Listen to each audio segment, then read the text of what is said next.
하나님의 말씀 신약성경 갈라디아서 6장 1절입니다.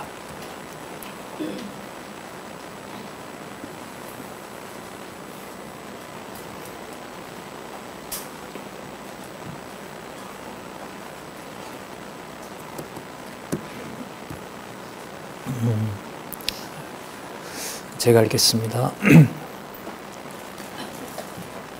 형제들아, 사람이 만일 무슨 범죄한 일이 드러나거든 신령한 너희는 온유한 심령으로 그러한 자를 바로잡고 내 자신을 돌아보아 너도 시험을 받을까 두려워하라.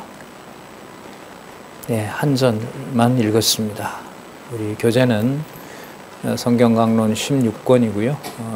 페이지는 8636페이지. 8636페이지에 보시면 갈라디아서 6장 1절에서부터 18절까지 생활의 실제를 교훈하시는 내용이 나타나 있습니다. 생활에 대한 실제 교훈은 앞에 생활의 원리가 나왔었죠. 생활의 원리를 바탕으로 우리가 이제 6장 내용을 살펴보도록 하겠습니다. 생활의 원리는 여러분들 아시는 것처럼 현저한 육체의 일과 그 다음에 성령의 소욕, 그걸 기억하시면 됩니다. 그 두 가지는 인간이 선택하는 사안이 결코 아닙니다. 그걸 이제 앞부분과 조금 연결을 시켜본다 하면은 바로 복음의 진정성 변증에서 많이 강조했던 복음의 바로 절대성입니다.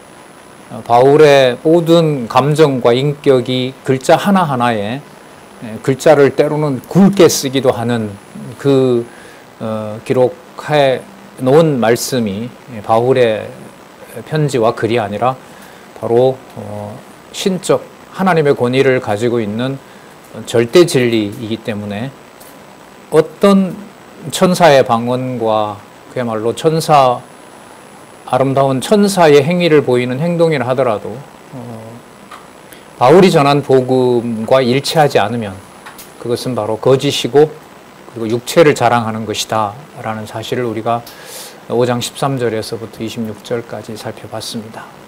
자, 이것을 이제 우리가 바탕으로 해서요, 생활의 실제, 그럼 이때 생활은 전적으로 하나님의 교회를 양육해 가실 때는 바로 바울이 보낸 말씀, 그 말씀을 절대적 진리로 받아들이는 것, 그리고 그걸 받아들이는 성도들은 어떤 경우에라도 유대인이건 이방인이건 또 어떤 몹쓸 육체적 소욕에 해당하더라도 하나님의 택한 백성일 때는 그 복음의 절대성이 그 성도와 그 지체를 통해서 육신적으로 망가졌다고 해서 복음의 절대성이 사라질 수 없다는 것을 생각을 하시면 갈라디아서 이제 첫 부분에 해당하는 사람에게서 난 것도 아니므로 절대성인 거죠. 물론 바울이 기록했습니다. 아까 말씀드린 대로 그 문법적인 사실은 바울이 기록한 거죠. 하지만 그 말씀에 하나님의 능력과 하나님의 하늘에 속한 양식으로 본다면은 그것은 바울을 통해서 기록했기 때문에 바울 자신의 것이라고도 소유권을 얘기할 수 없는 거죠. 그리고 자신의 말을 듣질 않고 조금 빗나간 성도들이 있다 하더라도 복음의 절대성은 어떤 훼손도 있을 수가 없다. 자, 우리가 요즘 이것을 간단히 말하면 성경의 권위입니다. 성경의 권위는 누가 세우는 것이 아닙니다. 그 말씀 그대로 완성된 이후부터 지금까지 온전히 계속 서 있습니다. 그걸 누가 바꾸거나 누가 더 만들어내거나 이런 게 아닙니다. 개혁시대는 개혁자들이 좀 더 드러내지 않았느냐. 그거는 개혁자들을 주체로 삼아서 하는 얘기죠. 성경 원주제 주어이신 하나님을 그건 생각하지 않고 말하는 것입니다. 자, 그래서 우리는 고린도 후서 후반부에서부터 바울이 경험한 어떠한 신비한 그 계시 환상 내용이라 하더라도 자신의 것으로 얘기를 할 수가 없도록 하시는 거죠. 그러니까 누가 양육하신다는 말이 맞아요? 성령께서 양육하신다. 하나님께서 양육하신다는 말이 맞잖아요. 로마서, 고린도전후서, 갈라디아서 아시는 것처럼 교회 양육을 통한 성취 이렇게 됩니다. 자, 성령의 열매를 우리가 좀 생각을 하시면서 6장 1절로 좀 들어가서 살펴볼게요. 연결을 짓는 게 매우 중요합니다. 그리고 이런 거죠. 바울이 지난번에 보냈던 편지도 있고요. 이번에 다시 보내온 것도 있어요. 이거나 다 똑같은 거야. 이렇게 얘기를 하면 성경의 권위를 무시하는 일이 되는 거죠. 그걸 애초부터 바울이 보낸 거야 라고 해서 바울 얘기도 일리는 있지라고 하면 접근을 못하게 되는 겁니다. 요즘 말하면 성경은 하나님 말씀도 있지. 똑같은 거예요. 2000년 전이나 지금이나 똑같아요. 그걸 하나님께서 깨닫게 하기도 하고 가려놓기도 한다는 겁니다. 그 놀라운 일이 이제 성경 신학에서 창세기부터 계시록까지 다 드러났다는 걸 여러분들 아실 겁니다. 연결하는 의미에서 25절을 보면서 26장으로 넘어가도록, 6장 1절로 넘어가도록 그렇게 하겠습니다. 만일 우리가 성령으로 살면 또한 성령으로 행할지니 헛된 영광을 구하여 서로 격동하고 서로 투기하지 말지니라. 자, 성령으로 행하는 것은 시기, 질투, 격동, 분냄 이런 것들을 삼가하는 겁니다. 그러므로 여러분 6장 1절 조금 전에 읽었었죠. 형제들아라는 것 앞에 있는 내용을 우리가 일주일이 좀 지났기 때문에 연결을 하면 어떻게 될까요? 성령으로 살고 성령으로 행하여 무슨 열매를 맺은? 성령의 열매를 맺는 형제들아. 자, 그럼 여기에서 범죄하고 있는 교인은 성령의 열매와 전혀 무관할까요? 하나님께서 성령의 열매를 맺도록 하지 않으시는 건가요? 후자인 거죠. 하지만 그 행동을 통해서 성령이 있다 없다라고 소급하면 될까요? 안 될까요? 안 되는 거죠. 거기에서 여러분 명령문이 사라지고 복음을 전해주는 일에만 집중하게 되는 거예요. 그러니까 누구를 주어로 기억하지 못하면 바울의 명령이 나갈까요? 자기가 해간다는 것에 사로잡혀 버리면 바울이 자신의 이야기로 자기가 가르친 사람을 자기 제자로 여기고 얘기를 하게 되는 겁니다. 자, 그런데 여기서 이제 갈라디아 성도들을 형제라고 부르는 것은 그 혈육 개념에 묶여 있는 걸까요? 넘어선 걸까요? 그 넘어선 거죠. 이방인이잖아요. 그러나 이미 다른 앞부분에 나왔었죠. 할례나 무할례나 다 필요가 없다. 그리스도께서 의롭게 해주셨고, 그리고 의롭게 된 것이 행위로 말미암지 않고, 그것은 성령에 의해서 세례를 받은 것이고, 그리고 그 성령은 율법에 의해서 만들어낸 게 아니라 약속대로 온 것이고, 온 것이라는 의미에서 그리스도가 오는 것처럼 믿음이 온 거고 왔고, 그래서 우리는 갈라디아 어느 지역에 어떤 행동을 하더라도 하나님의 백성이면 누구의 유산을 물려받는다? 아들의 유산을 물려받는다. 이게 여러분, 이게 2장 15절에서부터 4장 11절까지 나왔죠. 자, 그래서 성령의 열매를 소개했고, 성령께서 성령으로 살게 하고 성령으로 행하고, 그래서 소개했던 성령의 열매를 맺게 된 형제들아, 이렇게 들어가면 되죠. 자, 여러분 좀 쉬다가 공부를 할 때도 가장 1차적으로는 본문에 나와 있는 주어의 앞부분에 무엇이 있는지를 확인하고 시작을 하시면 돼요. 앞에 구조까지 다 보면 더 좋죠. 그러나 이제 본문에 집중해 갈 때는 이번 부분, 한 부분, 두 부분만 앞에 가서 보더라도 큰 오리 없이 어느 정도 들은 우리가 있으니까요. 그렇게 말씀을 보시면 될 것 같아요. 자, 그래서 그런 형제들아, 자, 보세요. 사람이 많은 일, 무슨 범죄한 일이 드러나요.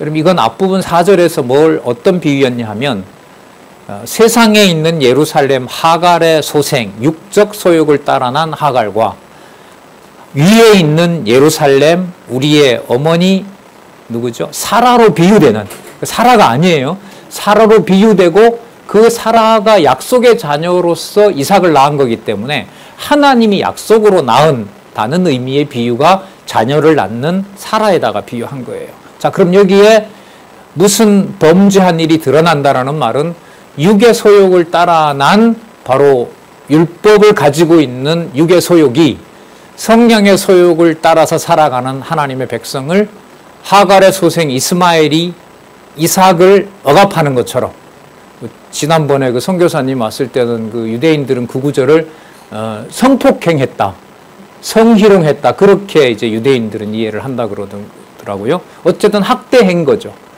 자, 그런데 아버지 아브라함이 뭐 합니까? 쫓아내 버리는 거죠.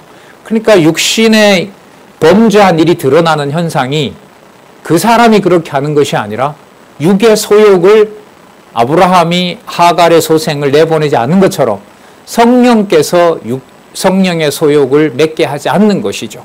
자, 그렇기 때문에 뒤에 보시면 신령한 너희는 아까 어떤 열매를 맺은 성도를 말할까요? 성령의 소욕을 좀 맺은 열매. 예를 들면 바울과 갈라디아 교인들의 관계죠. 그런데 거기서 이제 바울이 이렇게 가르치고 나는 가르친 대로 하는데 여러분들 왜 안 하세요? 이렇게 가버리면 이제 끝이 나버리는 거죠. 네. 그래서 이런 말이 나오는 거죠. 신령한 너희는 온유한 심령으로 그러한 자를 뭐하고 바로잡고, 바로잡는 게 행위를 바로잡는 걸까요? 아니면 성령께서 주관해 가신다는 하나님의 은혜와 성령께서 그 속에 거주하신다는 복음의 진리를 가르쳐 주는 걸까요? 후자인 겁니다. 여러분 그 기억나시죠? 모든 하나님의 말씀은 성령으로, 성령의 감동으로 기록되었고 교훈과 책망과 그렇죠, 바르게 하는 거, 이게 나오잖아요. 바로 잡는 게 바로 진리의 말씀을 말씀대로 가르쳐 주는 거예요. 이건 단순해요. 바울이 전한 복음을 다시 듣게 해줘요. 안 들으면 말고, 대적하면 땀도 맞아주고. 왜 맞아야 돼요?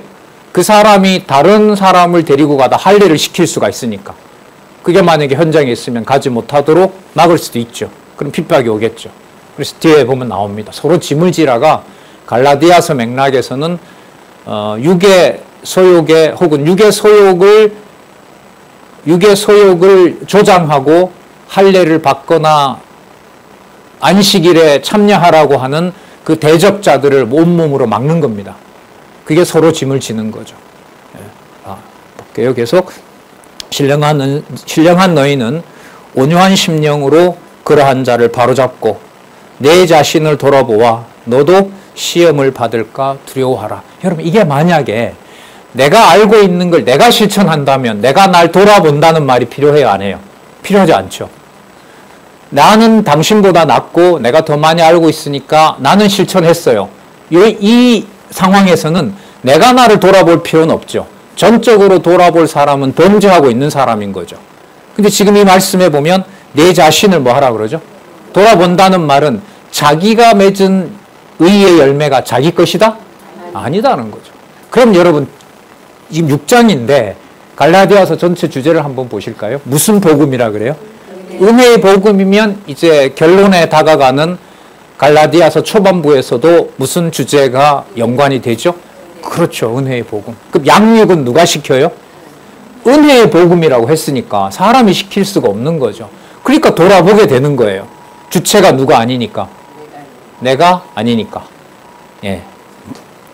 자, 내 자신을 돌아보아 너도 시험을 받을까 두려워하라. 그러니까 이게 바로 은혜의 복음을 하나님 앞에서 자기 것으로 여기지 않고 그야말로 성령께서 살게 하시고 성령의 열매를 맺게 하신다는 거라고 할 수 있죠. 자, 그 다음에 나옵니다. 2절. 그리고 서로가 뭐 하라 그럽니까? 너희가 뭘 지라 그래요? 짐을 지라. 이거 성령의 열매와 관계가 있을까요? 없을까요? 직결합니다.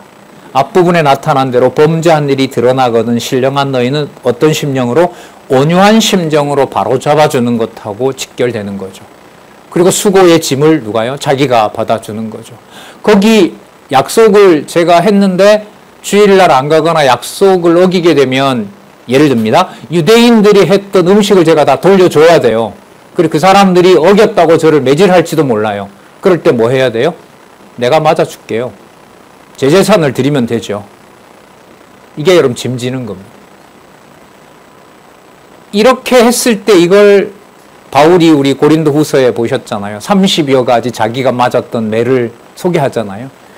그 현실 앞에서 사도 바울의 일과 성령께서 하신 일을 온몸으로 눈으로 귀로 들었을 때 그걸 여러분 인간 감정에 매이지 않고 하나님이 하신다라는 걸 정돈해서 내가 정리가 될까요? 안 될까요?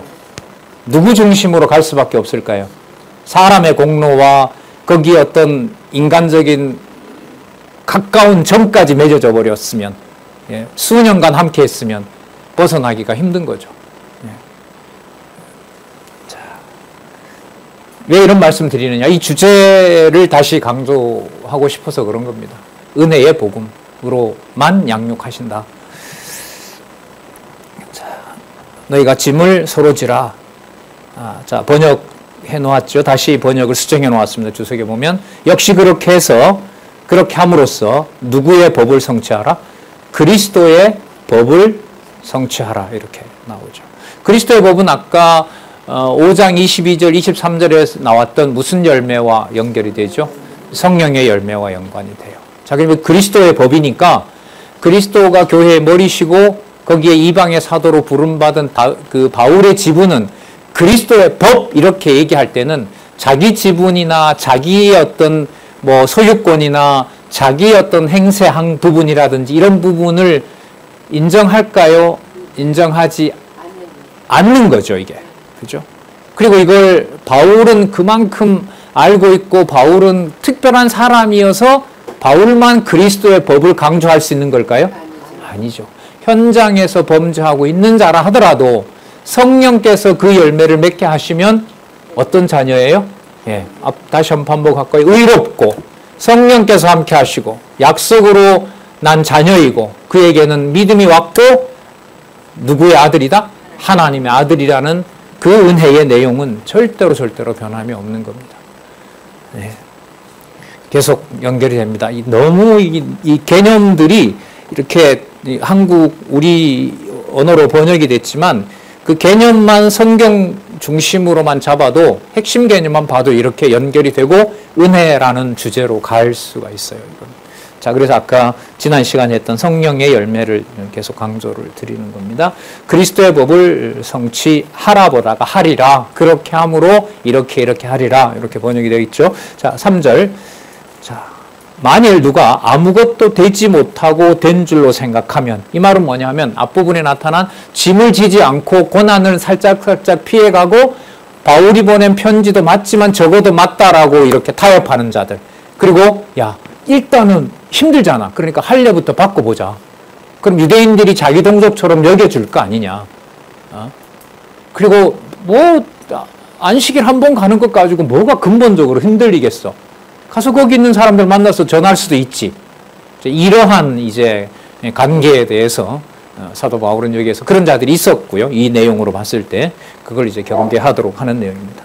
만일 누가 아무것도 되지 못하고 그러니까 짐을 지지 않고 고난도 회피하면서 자기가 하나님 앞에서 뭔가 된 줄로 여긴다면 스스로 뭐 하는 것이다? 속이는 것이다. 스스로 속이는 게 여러분 하나님의 심판을 자초하는 겁니다. 그러니까 너 하지 마! 이렇게 하지 않게 되는 게 믿지 않는 것이 요한복음에 보면 예수님 말씀하시죠. 믿지 않는 것이 이미 뭘 받은 것이다? 심판받은 것이다. 여러분 그리스도를 안 믿으니까 어떻게 돼요? 심판받은 거죠. 그리고 대적자가 되고 적그리스도가 돼서 그리스도를 죽이잖아요. 그 현상이 멀리 있는 것이 아니라 명령문 하나에 가정교회의 주인과 어떤 행사의 어떤 규모의 내가 주인 되느냐, 인간이 주인이 되느냐, 그리스도의 말씀이 절대적 진리로 드러나느냐.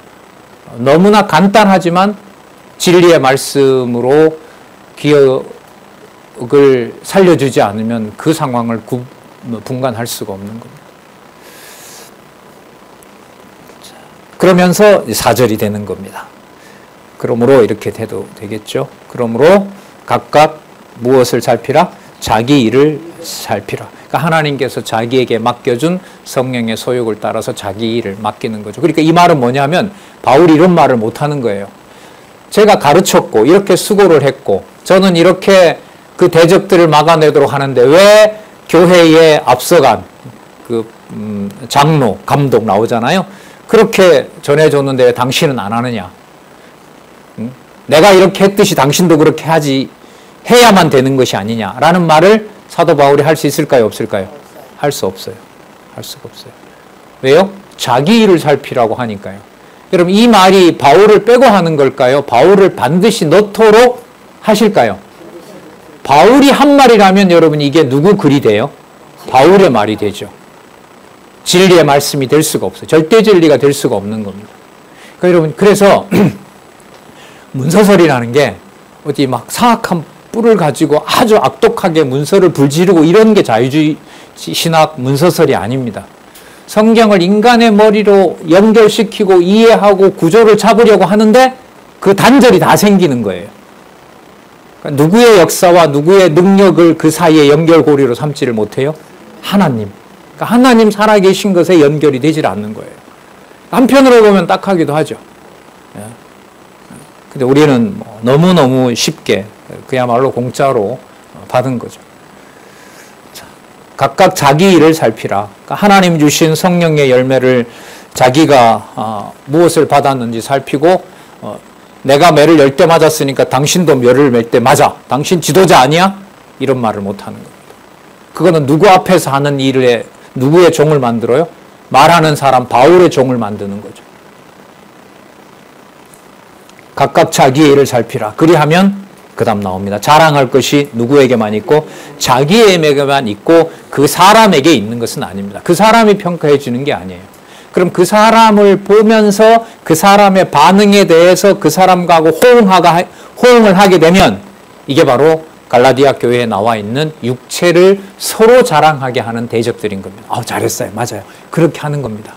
제가 그렇게 본을 보였잖아요. 저처럼 그렇게 하시면 핍박도 받지 않고 예수님도 믿고 유대인들과 잘 지낼 수 있습니다. 그렇게 하시면 됩니다. 육체도 그 할례까지 받았으니까 유대인들의 그 규모 있는 삶으로 우리가 들어오게 된 겁니다. 거의 완벽해 보이죠. 그러나 결코 그렇지 않다는 내용이 그 다음에 나옵니다. 자랑할 것이 자기에게만 있고 남에게는 있지 아니하리니. 자, 5절 볼까요? 각각 뭐라 그럽니까? 자기의 짐을 질 것입니다. 이때 자기 짐은 고난입니다. 고난입니다. 아까 나왔던 범죄한 일에 대해서 그 성도를 돌아오게 하는 바로 자기에게 주신 성령의 열매로 참고, 그죠? 성령의 9가지 열매 가운데 제일 마지막이 뭔지 기억나세요? 제일 마지막이 절제라고. 절제죠? 네, 절제. 처음이 뭐였어요? 아가페, 사랑이었죠. 사랑에서 절제로 끝나는데 그 절제라고 하는 것을 지금 하나님께서 여기에 보면 바울로 하여금 절제시키죠. 누구 자랑을 못하게 해요? 자기 자랑을 못하게 하세요. 그게 여러분 절제입니다. 자, 각자 자기 짐을 질 것입니다. 자, 연결을 좀 만들어 보면 그렇기 때문에 이렇게 돼요. 그렇기 때문에 자, 자기 짐을 지는 것 다음에 이제 무슨 내용이 나오는지 한번 보자고요. 그렇기 때문에 6절에 보시면 가르침을 받는 자는, 여러분 여기서 답이 나와버려요. 자기 짐을 진다는 게 어떤 행위의 어떤 규모를 이루는 게 아니에요. 바로 뭐하고 연결이 돼요? 바울이 전했던 그 바를 절대 진리로 받아들이고 있느냐가 가장 중요한 거예요. 왜냐하면 이 일을 통해서 서로 공감이 일어나고 바울이 보낸 편지를 빼버리면 누구와 누구하고 친해져요? 그렇죠. 사람과 사람이 친해지는 거죠. 그럼 이게 어디 안에서 이루어지는 코이노니아는 아니에요? 헬라어 좀 써도 되죠? 코이노니아라고 아시죠? 교제. 그 진리 안에서 뭐는 아니에요? 교제는 아니에요. 그게 그 다음에 나와요. 이 문장에.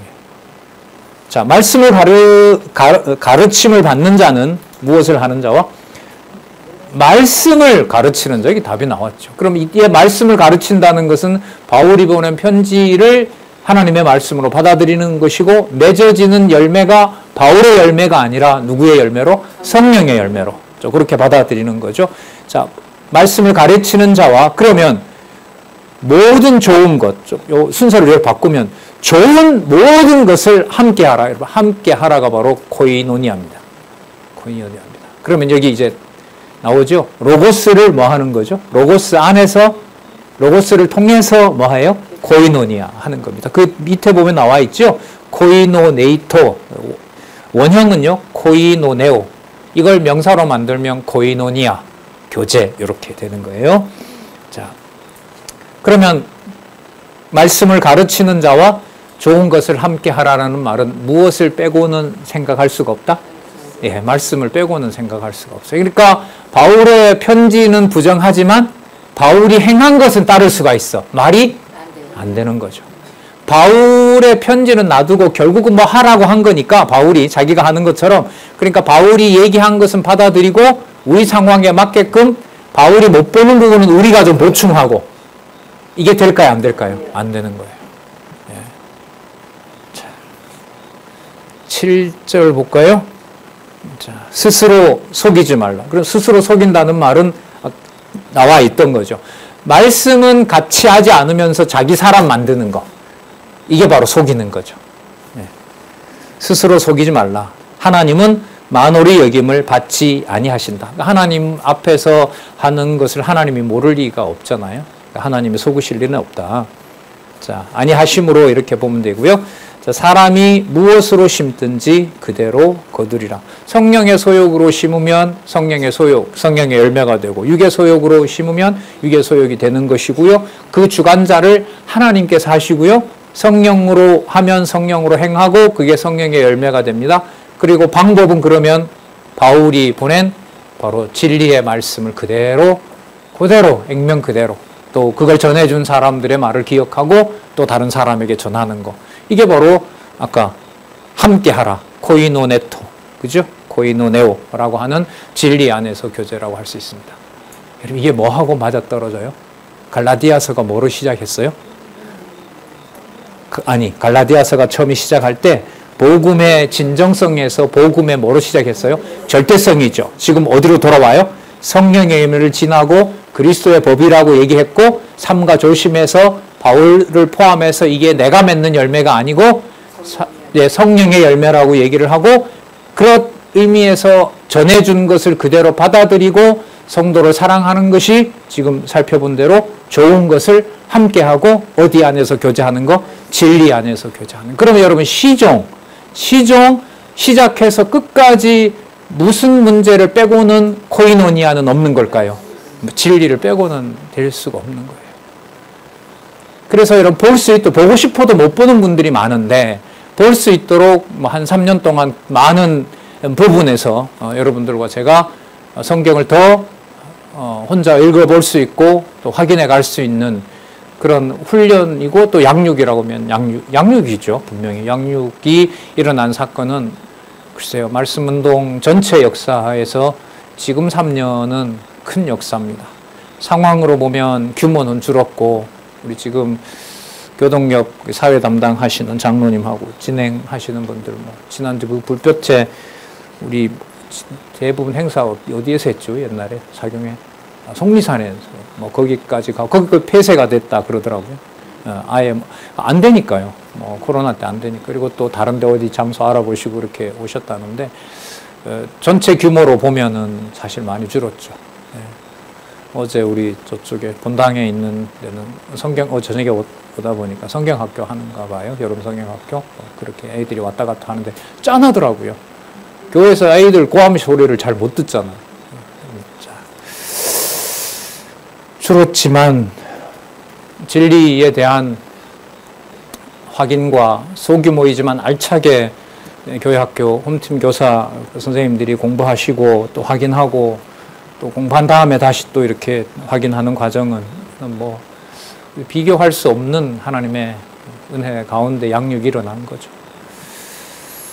그걸 좀 길이 범위도 넓어지고 그렇게 해주셨으면 참 좋겠다. 그런 바람이 뭐 저만 가지는 건 아니라고 봅니다. 자, 그럼 계속 볼게요. 8절 심든지 그대로 거두리라. 자기의 육체를 위하여 심는 자는 육체로부터 썩어진 것을 거두고 이게 바로 아까 자기 사람으로 만드는 거라고 할 수가 있습니다. 자, 그 다음 또 나옵니다. 무엇을 위하여 심는 자는 성령을 위하여 심는 자는. 그러니까 바울이 전한 그 말씀을 바울의 글로 보질 않고 하나님의 말씀으로 보고 그 말씀대로 전해주고 하는 자. 자, 어디로부터? 성령으로부터 무엇을 거둔다? 영생을 거둔다.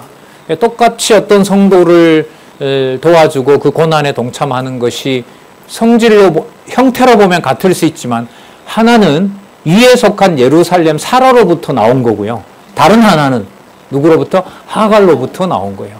이걸 우리가 선택할 수 있으면 반반이죠. 하나님 한 만큼 내가 거기에 반응을 하면 되지만 절대로 그래서 반쯤은 우리 열매다라는 건 성경에 나오질 않습니다. 무엇을 거두리라? 영생을 거두리라. 현실에 있지만 그 현실에 있는 모습은 현실을 뛰어넘는 영원한 생명을 거기에서 우리가 공급받는 거죠. 이방인이든 유대인이든 초월해서. 자, 9절 우리가 선을 행하되 낙심하지 말지니. 이 선을 행하는 게 조금 전에 6절에 나타나는 말씀을 가르치는 자들과 좋은 것을 서로 함께 한다는 것하고 관계를 지어야 되죠. 꼭 지어야 됩니다. 이 선, 자, 선을 행하라 하여간 낙심하지 말지니 피곤하지 아니하면 때가 이름에 거두리라. 지금 뿌렸는데 다 지금 오면 좋죠. 저 사람에게 희생했으니까 빨리 유대인들로부터 돌아서서 다음 주에 우리 공부 모임에 오면 얼마나 좋겠어요. 근데 그때는 누가 원하는 때예요? 그건 내가 원하는 때죠. 하나님께서 정해놓았고 씨를 뿌린 것이 성령의 열매로 성령께서 해가신다는 것을 소개했으면 하나님이 정해놓은 때가 되면 그가 함께 한다는 겁니다. 때가 이르면 거두리라. 10절 그러므로 우리는 기회 있는 대로 하나님께서 기회를 주시는 대로 이 모든 이에게 무슨 일을 해요? 여러분 요 착한 일이 6절에 나오는 좋은 것하고 똑같은 단어예요. 번역을 이렇게 해놓은 거예요. 세상에서 가장 으뜸인 것 이렇게 됩니다. 이 원어의 단어는. 그러니까 여기에 6절에 있는 말씀을 가르치는 자와 좋은 모든 것이라는 것하고요. 10절에 나타난 무슨 일? 착한 일하고 같은 낱말입니다. 그러면 누구의 열매? 성령의 열매. 자기 짐을 지고 자기에게 준 분량 따라 절제하면서 막아주고 진리의 말씀 전해주는 일. 이게 이제 복음의 절대성의 결론으로 가고 있는 부분이라고 보시면 돼요. 자, 그러면 여러분, 말씀이 살았고 운동력이 있어서 2000년 교회사를 주관하는 것이지, 교회사의 주인이 누가 그 시대에 태어났고, 어거스틴이 잘했고, 칼빈이 뭘 어쩌게 했고, 그런 사람 주어를 놓을 수 있을까요? 적어도 갈라디아서는 아니에요. 적어도 갈라디아서의 내용으로 보면 그 주어를 앞세울 수가 없어요. 자, 그러므로 우리는 기회 있는 대로 모든 이에게 착한 일을 하되, 그 다음이에요, 여러분. 찡하죠. 더욱 누구에게? 믿음의 가정들에게 할지라. 두 사람에게 전했는데 한 사람은 돌아오고 한 사람은 갔어요. 이 경우에 그 다음에 힘을 어디에서 올까요? 안 돌아온 사람 가서 다시 방법을 바꿔서 끌어오는 것보다 함께 코이노니아가 일어나고 있는 가정부터 챙기라는 거죠. 당연하지 않겠습니다. 교제가 억지로 이루어지지 않는데 내가 수단과 방법으로 하는 것은 누구랑 똑같아지는 거죠? 육체를 자랑하는 자와 똑같아지는 거란 말이죠. 물론 그 지혜도 하나님께서 주시죠. 그러면 여기에 믿음의 가정이라고 하는 것은 앞부분에 우리가 살펴봤던 복음의 은혜로 확증해 준 자, 오직 그리스도를 믿음으로 말미암은 의로 성령 세례를 받고 그 다음에 하나님의 약속의 자녀로 태어나서 온 믿음이 그 속에 살았고 운동력 있는 말씀으로 작동하고 어떤 경우에라도 하나님의 자녀, 하나님의 유업을 받은 자로 여길 바로 그런 믿음의 가정에 대해서 더욱 힘을 써줄 것을 권고합니다. 자, 그래서 할례는 따라서 육체를 자랑하는 것이지 그것은 성령의 열매가 아닙니다라고 지적을 합니다. 내 손으로 너희에게 이렇게 큰 글자로 쓴 것을 보라. 좀 비유를 하자면은요, 육신의 할례를 한 것과 글자를 힘주어서 굵게 쓴 것에다가 비교를 하시면 돼요. 여러분, 유대인들이 봤을 때 내가 경건한 사람이고 규모 있게 사는 걸 보여줄 수 있는 것은 육신의 몸에다가 할례를 함으로 해서 표징이 되잖아요. 그런데 그게 육체를 자랑한다고 얘기를 하거든요. 그러면 성령께서 맺게 하시는 열매는 누가 보낸 글을 읽어야 되죠? 바울이 보낸 글만 읽어야 되는 거예요. 거기에 바울은 지금 이 대비를 시키고 있는 것 같아요. 어떻게 해요? 굵게 여러 번 강조해서 자, 큰 글자로 쓴 것을 보라. 여러분, 이때 큰 글자가 앞부분에 나왔던 복음의 절대성하고 또 연결이 돼야 안 돼요. 자, 바울이 눌렀었기 때문에 진리가 되는 거죠. 아니에요. 여러 번 강조하기 때문에 진리가 되는 건 아니에요. 진리이기 때문에 여러 번 강조하게 되는 거죠. 네, 자, 큰 글자로 쓴 것을 보라. 자, 12절 무릇 육체의 모양을 내려 하는 자들, 그러니까 이게 대비가 되는 거죠. 육체의 모양을 내는 것과 바울이 강조한 부분을 대조시키는 겁니다. 진리는 어디에 있어요? 육의 몸에 있는 것이 아니라 기록한 말씀을 거듭 강조하는 의미를 되새기는 거죠. 모양을 내려 하는 자들이 억지로 너희로 할례를 받게 함은 저희가 무서운 말이죠. 그리스도의 십자가를 인하여 무엇을 면하라 한다? 핍박을 면하라 합니다. 그럼 아까 서로 짐을 지라는 말이 뭐와 관계가 돼요? 핍박받는 거죠. 아까 성령의 9가지 열매 중에 내 유익을 끝에 가서 삼가하고 절제하고 형제의 짐을 져주는 바로 그 열매라고 할 수 있습니다. 여기서 핍박이 나오네요. 13절 할례 받은 저희라도 스스로 율법을 지키지 아니하고 너희로 할례 받게 하려는 것은 너희의 무엇을 육체로 자랑하려 함이니라. 그래, 맞아, 그렇게 하는 거 맞아. 얼마나 그 감정이 오고 갑니까? 거기에 같이 동조해주고 함께 해주고 하면은. 하지만 그것은 그리스도의 십자가를 부정하는 겁니다. 14절 그러나 내게는 우리 주 예수 그리스도의 십자가 외에는 결코 자랑할 것이 없으니 왜 그러냐 하면 그리스도로 말미암아 세상이 나를 대하여 십자가에 못 박히고, 그러니까 세상에서 동원할 수 있는 모든 것을 그리스도의 십자가로 전부 못을 박아버렸어요. 그러니까 뭐 해버린 거죠? 죽여버린 거죠. 정죄해버린 거예요. 그러니까 세상 어디에서도 바울이 보낸 편지가 아니라 수십만 수백만 권의 진리라고 하는 것처럼 보이는 게 있다 하더라도 그것은 전부 그리스도가 뭐 하신 거죠? 십자가에다 전부 다 못 박아버린 거죠. 심판해버린 겁니다. 이런 좀 깊이를 몰랐을 때는 이 바울 서신이나 신약 성경, 구약은 그래도 여러분 한 1500년 동안 쓰여졌잖아요. 신약 성경은 50년경부터 해서 95년이라고 하니까 40년 만에 다 쓰여진 거예요. 야, 1500년 동안 지켜온 것하고 한 40년 동안 쓴 것하고 이게 어떻게 문헌학상 같은 진리의 동급이 될 수 있냐. 그리고 제가 이제 현대 철학을 공부할 때 서양의 근현대 철학자들은 전부 성경 비판에서 시작합니다. 만약에 성경을 철학자들이, 특히 독일 철학자들이 받아들였으면 철학자로 안 가죠. 그렇지 않겠어요? 성경을 보고 대학이 전부 그 종교대학이니까 글로 갔겠죠. 그런 걸 읽다 보니까 바울의 이 편지부터 시작해서 아주 사적인 건데, 그 다음에 뭐 유다서라든지 그걸 아침마다 무슨 큐티나 이런 걸 하면서 하나님 말씀을 보게 해달라고 하는 거지만 도저히 이게 용납이 안 되더라고요. 받아들여질 수도 없고. 그러나 이제 지금 오늘 우리가 보시는 것처럼 그리스도의 십자가가 세상의 모든 지식과 뭐 그 당시나 지금이나 기록한 말씀을 벗어나서 뭔가를 도모하려고 하면 그건 전부 이미 그리스도가 이미 뭐 해놓은 것이다? 심판해버리고 다 못을 박아버린 거죠. 그리고 바울로 하여금 요 글을 통해서 그리스도의 은혜, 하나님의 은혜의 복음을 전달해준다. 그럼 이게 여러분 쉽게 다가올 수 있는 건 아니죠. 그래서 여러분들과 같이 늘 강조하는 게 꼭 본문 확인해 주시기 바랍니다. 이 저자인 우리 원로 목사님도 계속 강조하고 있는 거고. 자, 볼게요. 그리스도로 말미암아 세상이 나를 대하여 십자가에 못 박히고 내가 또한 세상을 대하여 그러하니라. 자신도 자신의 몸에서 하나님 앞에 의가 될 만한 것이 있다는 거예요? 없다는 거예요? 없다는 거죠. 다 그냥 끝을 내버린 거니까. 이 말을 하면서 바울은 그래도 나는 여러분들과 낫지 않아요. 이렇게 말하면 바울이 그야말로 심판받는 겁니다. 자, 15절 할례나 무할례가 아무것도 아니로되, 자 여기 나와요. 오직 어떤 자?